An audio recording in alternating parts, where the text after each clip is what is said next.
Hey guys! Happy 4th! I hope you have a fun-filled day with lots of fireworks, delicious food, and fun with the family. So I popped on here real quick to read you a couple stories. So our first story is going to be Dixie.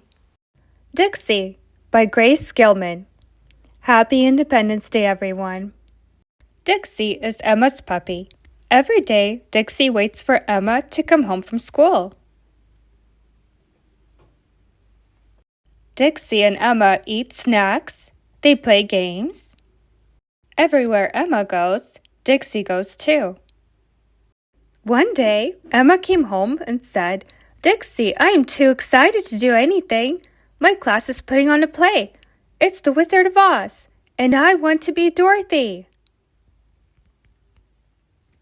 Woof, woof. Dixie did not understand, but if Emma was excited, so was Dixie. Dixie yipped. She yapped. She grabbed the papers from Emma's hand. "I need those papers," said Emma. "They have the lines for my part. Now be quiet, Dixie." All day long, Emma read her lines. Dixie tried to be good. She sat by Emma, quiet as can be. She did not yip or yap or grab. It was hard. "There's no place like home," Emma read out loud. Then she put down the papers. "Woof!" Dixie barked. Maybe it was time to play. But Emma frowned at Dixie. "I want to be Dorothy so badly," she said. "What if I don't get the part?" The next day, Dixie waited for Emma. "Look!" Emma ran to Dixie. She held up Ruby's slippers. "I got the part. I'm Dorothy," said Emma. "And you get to be my dog, Toto." Dixie wagged her tail.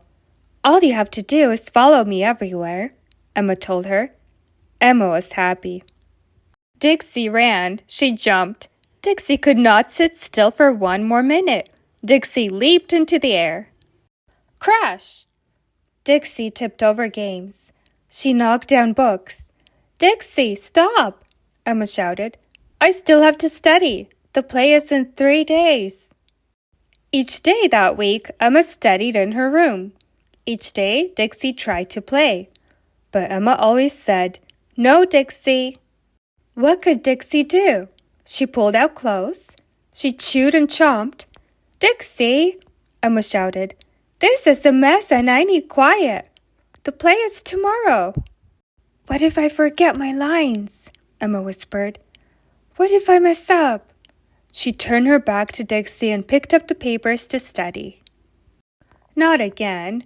It was too much. Dixie had to do something. She grabbed a ruby slipper and ran out of the room. "Dixie!" Emma shouted. "Bring that back!" But Dixie didn't. She hid the shoe. Then Dixie hid too. Emma looked and looked. She couldn't find the slipper anywhere. At last, she got ready for bed. Emma was too upset to go to sleep. "The play will be awful," she sobbed. "I don't have my shoe, I don't have my dog, and I know I will forget my lines." Dixie crept closer. Emma was upset. Dixie had to do something. Woof! Dixie took the shoe to Emma.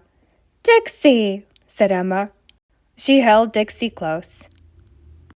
"I really do know my lines," Emma told Dixie. "Everything will be perfect." Together they fell asleep. The next night was the play. Emma was Dorothy and Dixie was Toto. Everywhere Emma went, Dixie went too. When it was over, everyone clapped for a long time. Dixie barked and barked, but Emma didn't tell her to stop. Everything was perfect. Back at home, Emma and Dixie had a snack.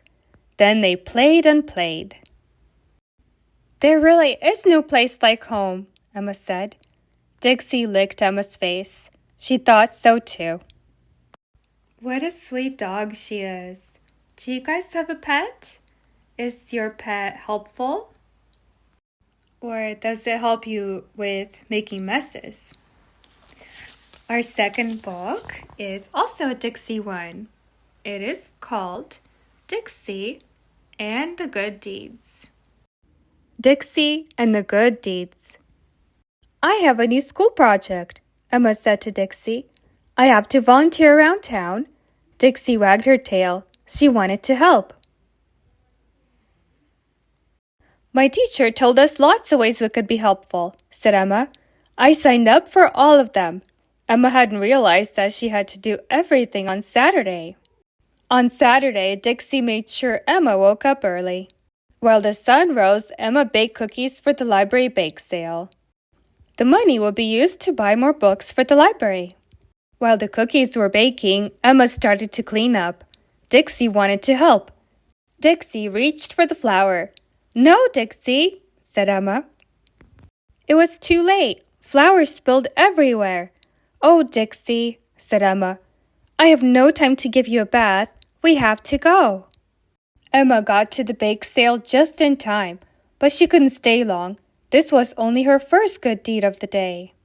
It was recycling day at the park. Emma collected bottles and cans. Dixie wanted to recycle too. She reached for a bottle. That's my juice, said a boy. But it was too late. The juice spilled all over Dixie, making her sticky. Sorry, Emma said to the boy. Then she left for town square. Emma helped paint a new fence. Dixie wanted to help. Not this time, said Emma. You might spill the paint. Dixie did not spill the paint. She stepped in it. What a mess. But Emma had no time to clean up. She had to rush off to the car wash. The car wash was going to raise money for a rock wall in the school gym. Emma scrubbed car after car. Dixie wanted to help with the hose. No, Dixie, said Emma. Emma was too late. Dixie was soaked. Come on, Dixie, said Emma. We have to go to the town garden. Emma was the only helper to show up at the garden. I don't have time to plant everything myself, Emma told Dixie. Dixie wanted to help. Well, okay, said Emma. But please be careful. Dixie got to work digging holes as quickly as she could. Emma followed along planting flowers. She couldn't have done it without Dixie. On her way to Hobble Hall for Magic Show, Emma dropped off Dixie at home. I can't bring you this time, said Emma. Dixie looked sad. She wanted to go with Emma. When Emma got to Hobble Hall, the seats were already filled. She hardly had any time to set up her magic tricks. Meet Emma, the magician, said a man. Everyone clapped. Emma felt nervous. Emma reached into her pocket. I'm going to make a dime disappear, she said. But Emma had forgotten her trick coins at home. Pick a card, Emma said to a man. Then put it back in the deck and I'll tell you what it was. The man did as Emma asked. Emma looked through the deck. Aha, said Emma. Your card was the 3 of spades. Wrong, said the man. My card was the 6 of spades. Oops, said Emma. Things were not going well. And now for my next trick, said Emma. I'm going to pull a rabbit out of my hat. Oh no, thought Emma. There was no rabbit. Emma didn't know what to do. So she said the magic word, abracadabra. As if by magic, the rabbit appeared. It was not in the hat. Dixie had it. Everyone clapped, including Emma. Dixie had saved the show. Emma hugged Dixie. Thanks for finding the rabbit and following me, she said. Dixie licked Emma's face. They were both tired. It had been a long day. On Monday, Emma told her class about her good deeds. I didn't do it alone, she said. My dog, Dixie, did a great deed by helping me. Reading these 2 books makes me want to have a dog as well. I wonder what I would call my dog. I really like plants, so maybe I would call my dog Clover. What do you guys think? You like that name? I'll have a fun-filled day. And please like and subscribe. It really helps this channel to grow. And I will see you guys in my next video. Bye!